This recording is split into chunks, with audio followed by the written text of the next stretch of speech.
자, 데이터 통신 5번째 과목입니다. 자, 문제가 115번 문제죠. 데이터 전송 형태에 대한 얘기인데요. 일단은 두 가지.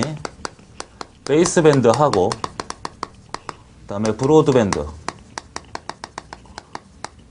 이 두 가지를 정확히 구분해라. 이런 문제죠. 일단 베이스밴드는 이제 디지털 신호입니다. 디지털 신호를 보내는 방식이고, 요거는 이제 아날로그 신호를 보내는 방식이죠. 그러니까 베이스밴드는 디지털 신호니까 그 주파수 대역의 변화 없이, 주파수 대역의 변화 없이, 즉 변조 없이 그냥 있는 그대로를 보내는 방식을 말하는 거고, 브로드밴드는 이제 그 주파수 대역을 여러 가지 형태로 다중화시켜서 보내는 방식이죠. 이거는 변화를 하고, 이거 변화 안 하고 이거 변화를 하는 거죠. 베이스밴드는 그래서 보통 그 디지털 DS 신호의 대부분을 말합니다. 그러니까 요거는 DSU. 그러니까 통신선을 보면 이렇게 있다고 했을 때 디지털 신호가 이렇게 들어오지 않습니까? 그러면 이걸 통과시켜서 새로운 형태의 디지털 신호로 보내는 거야. 그러니까 신호는 주파수 대역은 변하지 않고 단지 신호의 모양만 바뀌는 겁니다. 그거에 비해서 아날로그 신호 형태는 여러 가지 다양한 주파수가 통과시킬 수 있는 그런 형태의 전송 방식을 브로드밴드라고 그래요. 자, 문제를 보죠.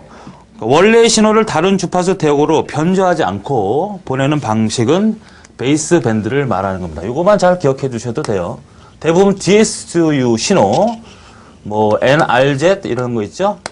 그 다음에 맨체스터, 그 다음에 바이폴라 이런 것들이 다 뭐가 된다? 바로 베이스밴드 신호라고 합니다. 그 다음 116번 계산 문제죠. 계산 문제. 일단 문제를 보시면 어느 회선 속도가 400보호라 그랬어. 400보. 우리가 보통 속도는 어떻게 돼요? BPS는 보호 속도에다가 N이죠. N. 이거는 한 신호당 전송할 수 있는 비트수를 말하죠. 한 신호당 전송할 수 있는 비트수. 뭐 앞에서 충분히 이론을 설명해 드렸으니까 충분히 알 수 있다고 생각이 들고요. 계산을 해보죠. 400보입니다. 400보. 신호가 400보가 날아간다는 얘기죠. 1초에 400보가 날아가고 한 신호당 4비트를 전송한다 그랬으니까 4사 16, 1600 bps가 됩니다. 그죠? 계산이 뭐 복잡한 거 아니니까 정확히만 알아두시면 충분히 해결할 수 있는 문제예요. 그래서 답이 세 번째가 되겠죠. 그 다음 117번 신호 변환기의 종류죠. 우리가 이 신호 변환기는 네 가지가 있어요. 어떤 게가 있나요? 모뎀, 그 다음에 DSU, 그 다음에 코덱, 그 다음에 텔레폰 이렇게 돼 있죠. 텔레폰. 자, 모뎀은 당연히 어떤 겁니까? 입력 신호가 디지털 신호고, 통신선로는 아날로그죠. 그래서 다시 디지털 신호로 전송할 수 있는 이런 형태를 우리가 모뎀이라고 합니다. 그러니까 디지털 데이터를 아날로그망을 통해서 전달을 하는 형태를 말하고요. DSU는 뭐예요? 디지털 신호를 디지털망이죠. 코덱은 거꾸로 아날로그 신호를 디지털망으로 전송하는 거. 그 다음에 이거는 아날로그를 아날로그망으로. 충분히 여러분이 앞에서 이론을 배웠던 내용이니까 자세하게는 하지 않겠습니다. 요걸 잘 구분하세요. 모뎀하고 이 코덱이 헷갈리죠. 그러니까 DSU는 그냥 뭐 단순하게 디지털로 가는 거니까. 그러니까 디지털망 자체가 상당히 다양하다는 얘기예요. 그러니까 신호가 하나의 신호만 쓰지 않기 때문에 그 디지털망에 적합하도록 바꾸는 게 DSU고요.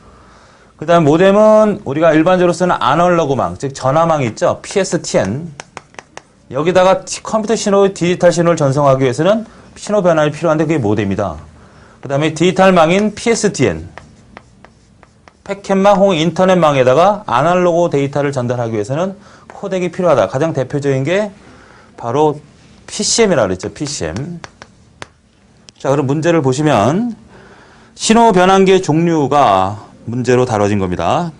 자, 디지털 신호를 음성 대역이 내에 아날로그 신호로 변환한 후 음성 전송용으로 설계된 음성 전송료로 설계된 게 바로 뭐야? PSTN입니다. 그러니까 공중전화망이라고 하는 것은 컴퓨터 데이터를 전달하기 위해서 만든 게 아니고 사람의 음성을 전달하기 위해서 만든 망을 우리는 음성 전송용으로 설계된, 즉 PSTN에다 데이터를 전달한다는 얘기죠.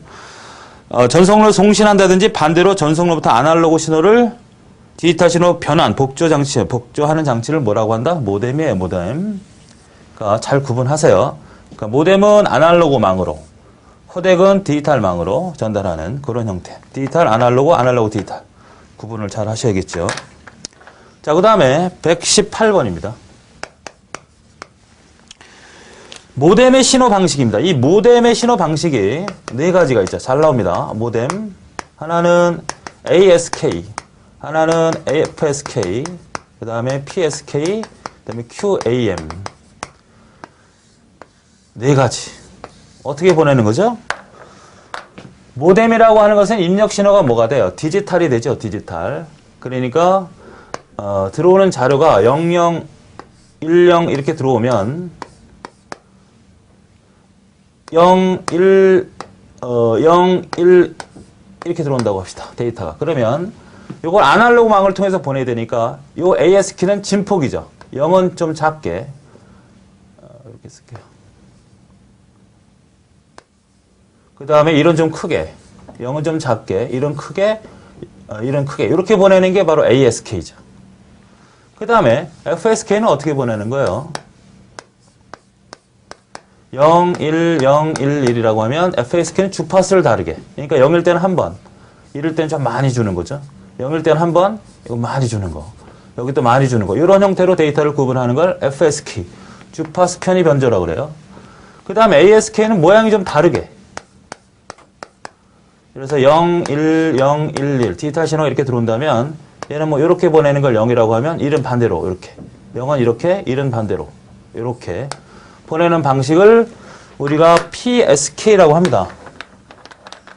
그 다음에 이 QAM은 좀 더 데이터를 많이 가지고 전송하기 위해서 만든 거죠. 그래서 요거 하고, 그 다음에 요 두 개를 합쳐서 만든 게 진폭이라고 그래요. 진폭 위상 변조.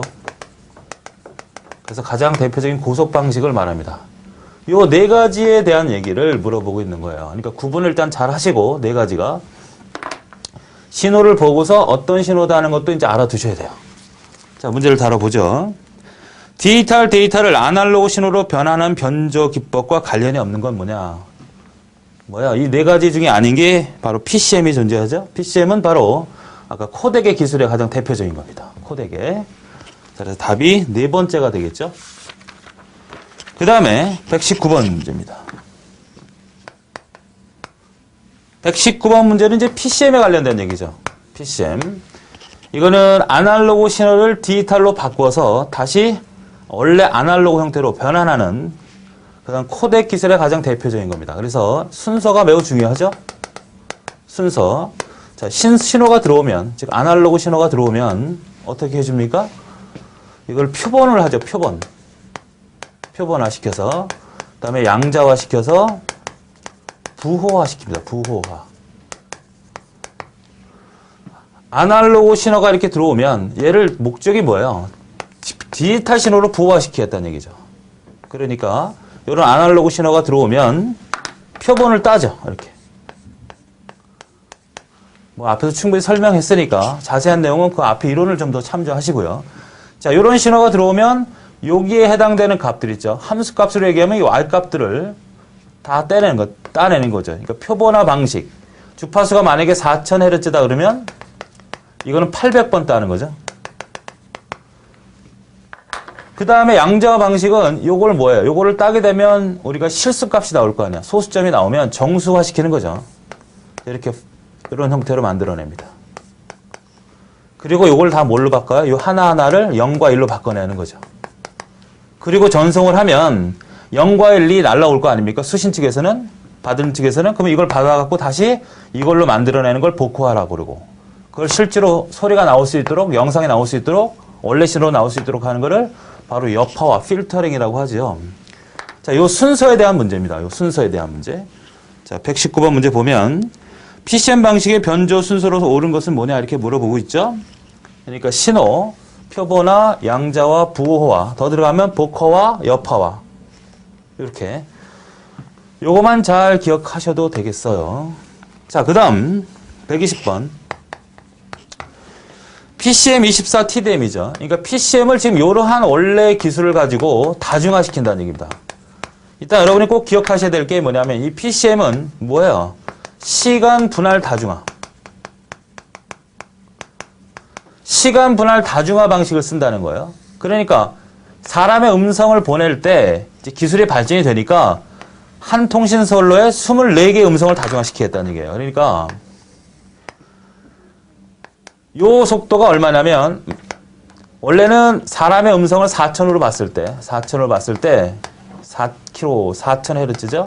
4000으로 봤을 때 한 사람의 음성만 전달할 수 있었단 말이지. 근데 워낙 기술이 발전이 되니까 이 24명이 동시에 통신이 가능할 수 있도록 다중화시키게 되는데 이걸 PCM24 다중화라고 그러고 이 다중화시키는 하나하나를 시간 분할로 한다는 얘기예요. 그렇죠? 그 기술을 의미합니다. 그래서 보통 기본적으로 4000, 음성을 4000으로 보고요. 그 다음에 이 막대기가 몇 개냐면 2배를 하게 되니까 8000개의 막대기, 샘플을 시킨다는 얘기죠. 샘플화 시키죠. 그리고 한 신호당 8비트 표현이 돼요. 8비트. 한 신호당 8비트. 그래서 이렇게 전송하는 방식을 PCM24 TDM이라고 한다. 자, 그러면 문제를 보시면 최고 4000Hz를 포함한 신호를 PCM으로 디지털할 경우에 요구되는 최소 샘플링 수는 몇 개냐 그러니까 4000이니까 8000이죠. 8000. 만약에 예를 들어서 3000이다 그러면 샘플링 횟수가 뭐가 되는 거예요? 6000이 되는 거예요. 6000개. 그럼 하나당 속도가 얼마냐 그러면 요거는 뭐야? 8000개니까 1을 갖다가 8000으로 나누면 되고 요거는 하나당 속도가 얼마냐 그러면 1에다가 6000을 나누게 되면 되겠죠. 거기 기본 이론에 보면 표본당 속도라는 게 나오죠. 그것도 정확히 기억해 두셔야 되니까 이게 지금 얼마가 되냐면 125 마이크로 초죠. 이게 10에 마이너스 6승이니까 이걸 나누게 되면 이런 값이 나오거든요. 그러니까 이것도 같이 정확히 알아두셔야 되겠네요. 자, 그래서 문제가 8000회가 답이죠. 8000회. 그 다음에 121번. 데이터 전송 방향에 대한 문제죠. 우리가 단방향, 그 다음에 양방향 있죠. 양방향도 반이중이 있고요. 그 다음에 전이중이 있습니다. 그래서 세 가지가 있다는 걸 반드시 기억하시고요. 이건 한쪽 방향으로 데이터를 전송하는 거죠. 한쪽 방향으로. 이건 양쪽으로 다 보낼 수 있다는 얘기예요. 양쪽으로 다. 그래서 이 반이중과 전이중을 구분하면 이거 단방향은 뭐예요? 단방향은 신호를 한 번 보내고 보내기만 하고 받는 쪽에서 보내지 않는다는 얘기죠. 이걸 먼저 구분할게요. 이건 교대로 데이터를 보내는 거고 이거는 동시에 보내는 거예요. 동시에. 이건 가장 대표적인 게 뭐예요? 무전기입니다. 무전기. 이거는 전화예요. 전화. 생각을 해보세요. 전화 같은 경우는 송신 측과 수신 측이 어떻게 됩니까? 서로 막 제한 없이 하지 않습니까? 근데 무전기 같은 경우는 동시에 할 수 없단 말이죠. 한 사람이 말하면 그 사람 받는 사람은 그 사람이 얘기한 거 다 듣고 나서 오버가 나오면 그때 얘기를 하잖아요. 이런 형태의 방식을 반이중이라고 하고 전화처럼 동시에 수행하는 걸 전이중이라고 하죠. 그 다음에 단방향, 한쪽 방향. 요거는 가장 대표적인 게 뭐 TV라든지 라디오. TV를 통해서 내가 지금의 현재 IPTV가 있어서 가능하지만 일반적인 아날로그 TV 방식일 때는 그냥 수신만 가능하지 TV를 통해서 뭔가 데이터를 전달하는 건 아니죠. 그러니까 TV나 라디오가 우리가 단방향 통신입니다. 이거에 대한 질문이네요. 자, 문제를 읽어보겠습니다. 데이터 통신 방식에 대한 설명으로 가장 옳은 것은 뭐냐? 이렇게 물어보고 있죠. 전이동 통신 방식은 통신효율이 가장 높으며 전화 등에 사용된다. 맞습니까? 가장 좋고. 맞네요. 두 번째, 반이중 통신 방식의 예로는 TV, 라디오, 무전기가 있다. 네, 반이중은 무전기가 되지 TV, 라디오가 아니죠. 세 번째, 단방향 통신 방식이나 반이중 통신 방식의 경우 반드시 4선식이 필요하다. 그렇지 않습니다. 얘는 하나만 되죠. 하나면. 두 개나. 그러나 전이중 같은 경우는 반드시 4개가 필요하지요. 동시에 주고받아야 되니까. 그 다음에 네 번째, 전이중 통신 방식은 양쪽 방향에서 신호의 전송이 가능하긴 하나 어떤 순간에 반드시 한쪽 방향으로만 전송이 이루어지는 경우다. 이건 지금 반이중을 설명하고 있죠. 충분히 알 수 있는 그런 내용입니다. 그래서 답이 첫 번째가 되겠네요. 그 다음 122번. 122번은 동기식과 비동기식에 대한 얘기입니다. 비동기식과 동기식. 간단히 설명을 하면 비동기식은 어떻게 되는 거죠? 통신선로가 있으면 이렇게 조금씩 데이터를 보내는 거예요. 이렇게. 간헐적으로 보내는 거야, 데이터를. 이렇게. 그러니까 여기 쉬는 시간이 있죠? 이걸 우리가 휴지 시간이라 그래요. 휴지 시간. 그 다음에 동기 방식은 어떻게 됩니까? 동기 방식은 연속적으로 보내는 거죠. 그러니까 쉼 없이 계속 데이터를 보내는 형태. 그러니까 여기는 데이터를 주고받으려면 시간이 필요하다 그랬죠. 시간 맞춤이란 말이죠. 이 동기 자체가 한국말로 해석을 하면 시간 맞춤이란 얘기예요. 맞춤. 그러니까 얘는 5개, 6개씩 데이터를 보낸다고 하면 그때그때 어떻게 돼요? 찔끔찔끔 맞춘다는 얘기죠. 쉬는 시간도 존재하고. 그러나 동기 방식은 한 번 데이터를 보내면 대량의 데이터를 연속적으로 시간을 맞추게 되는 이런 방식을 동기시라고 하죠. 다시 한번 거기 그 구분을 해 놓은 거를 한번 보세요. 지금 보십시오. 다시 한번 확인해 볼게요.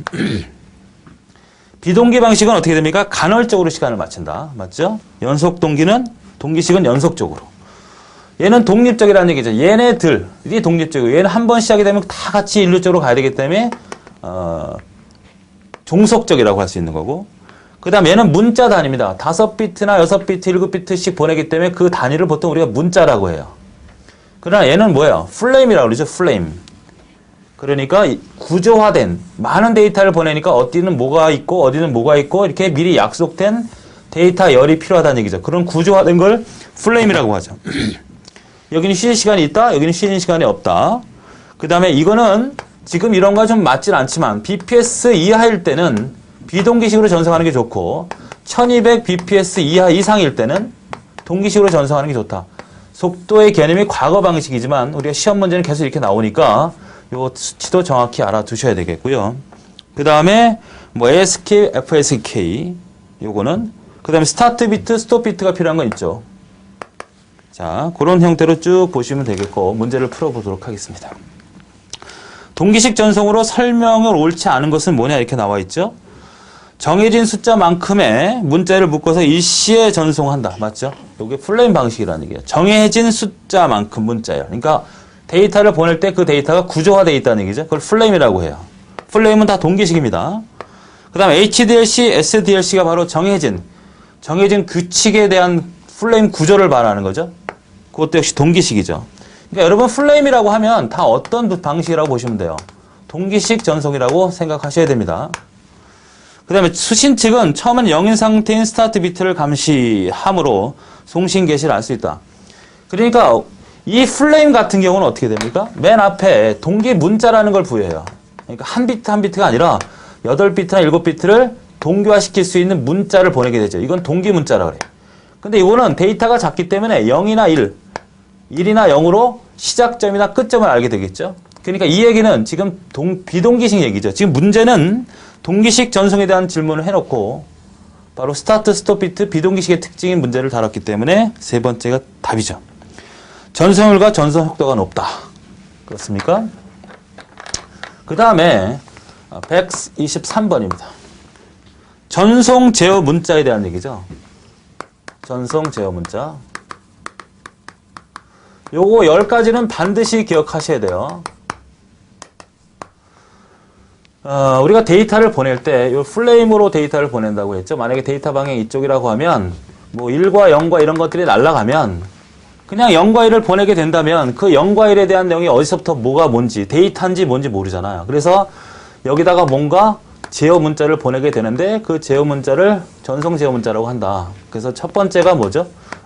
STX. 스타점을 준다는 얘기죠. 맨 처음에 나와 있는 게 STX가 아니라 SOH죠. SOH. 그러니까 우리가 머릿말을 시작하는 점을 가르쳐준다. 이 머릿말이라는 건 무슨 의미냐면 우리가 보내려고 하는 내용을 간략하게 적어 놓은 내용이에요. 그러니까 내가 만약에 어떤 중요한 내용이다, 뭐 그림이다, 아니면 일반 텍스트 파일이다, 아니면 중요 파일이다, 몇 바이트다 이런 것들을 여기다 기록해 줌으로써 수신 측에서 이 머릿말을 보고 쉽게 데이터가 어떤 내용인가를 판단할 수 있겠죠. 그 머릿말을 가리켜준 머릿말이 시작점이라는 걸 바로 SOH라고 한다는 얘기예요. 두 번째, STX는 실제 본문이 여기서 시작이 된다는 얘기예요. 이게 본문이라고 한다면 거기가 시작점이라는 얘기죠. 이거는 머릿말의 시작, 이거는 본문의 시작. 이 STX가 됨으로써 어떤 형태가 되어지는 거죠? 머릿말이 자동적으로 끝난다는 것도 잘 기억하셔야 돼요. 그러니까 머릿말의 종류가 따로 없습니다. 그 다음에 ETX죠? 여기 끝에. 그러니까 본문이 여기 들어와 있으니까 본문 시작, 본문 끝. 머릿말 끝은 없어요. STX가 됨으로써 머릿말이 자동적으로 끝나는 겁니다. 세 번째, ETX 했고요. 네 번째, EOT라고 하는 것은 전송을 종료하겠다는 의미죠. 종료. 다음에 5번째, ENQ라는 건 뭐예요? ENQ. 우리가 데이터 말고 전화로 얘기한다면 따르릉 소리와 같은 겁니다. 내가 너한테 데이터를 보낼 것이다. 받아라. 그런 따르릉. 그러니까 거기 써 있는 대로 잘 기억하셔야 돼요. 그러니까 상당하고의 상대편에 응답을 요청하는 겁니다. 그러니까 전화로 얘기하면 따르릉 하는 이유가 뭐예요? 전화를 걸면 따르릉 소리가 나죠? 그러면 수신 측에서는 어떻게 됩니까? 그 소리를 갖고 데이터를 받는 것처럼 통신선로에서 이 데이터가 계속 날라오면 수신 측에서는 저쪽 상대편에서 나한테 데이터 전송을 하기 위해서 뭔가 신호를 계속 보내온다는 얘기예요. 그 다음에 ACK라고 하는 것은 긍정적인 응답이죠. 전화가 오면 전화를 받아야 되잖아. 그죠? 데이터를 받게 되면 데이터를 잘 받았다 표시해야 되니까 이건 긍정적인 응답. 그 다음에 반대인 부정적인 응답. 그러니까 제대로 받았다. 이거는 잘못 받았으니까 다시 보내라. 재전송의 요구를 하는 거죠. 재전송 요구. 그 다음에 DLE도 있습니다. DLE. 아주 중요하죠. DLE는 조금 있다가. 그 다음에 SYN. 동기 문자고, 그 다음에 ETB가 있습니다. 요거는 블록을 종료한다는 얘기죠. 그러니까 본문이 내용이 많으면 이렇게 딱딱 끊어내야 되는데 그 끊어내는 구분점을 가르쳐주는 거를 ETB라고 하고, 동기 문자는 앞에서도 얘기했지만 데이터 전송을 하게 될 때 시작점을 알려주는 거예요. 그 다음 DLE라고 하는 것은 데이터 링크 이스케이프라고 해서 데이터 링크를 해제하겠다, 끊겠다는 얘기인데 사실 그 용도로 쓰지 않고 다른 용도로 쓰게 되죠. 그러니까 전송 제어를 구분하는, 전송 제어 문자를 구분하는, 그 다음에 문자 투과성. 그러니까 DLE의 본연의 내용은 쓰지 않고 실제로 워낙 데이터들이 많으니까 요거를 앞에다 DLE를 붙여가지고 이게 앞에 DLE가 있는 것만이 뭐가 된다? 전송 제어 문자다. 전송 제어 문자니까 DLE가 없는 건 전송 제어 문자가 아니다. 이렇게 판단하라는 얘기예요. 자, 그 자세한 내용은 앞에 충분히 이론이 설명되어 있으니까 중요하다는 정도 잘 나오고 그 정도만 잘 파악하셔서 문제를 풀어볼까요? 자, 회선을 제어하기 위한 제어 문자 중 실제 전송할 때 집합의 데이터 집합의 시작점을 의미하는 통신 제어 문자는 뭐냐 그랬어요. 그러니까 이게 본문이 시작되는 게 이거라는 얘기죠. 아주 중요합니다. 머릿말이 끝나는 것도 이거예요. 그죠? 이렇게 데이터를 전송하는 걸 우리가 프레임이라고 하고. 자, 되겠습니까?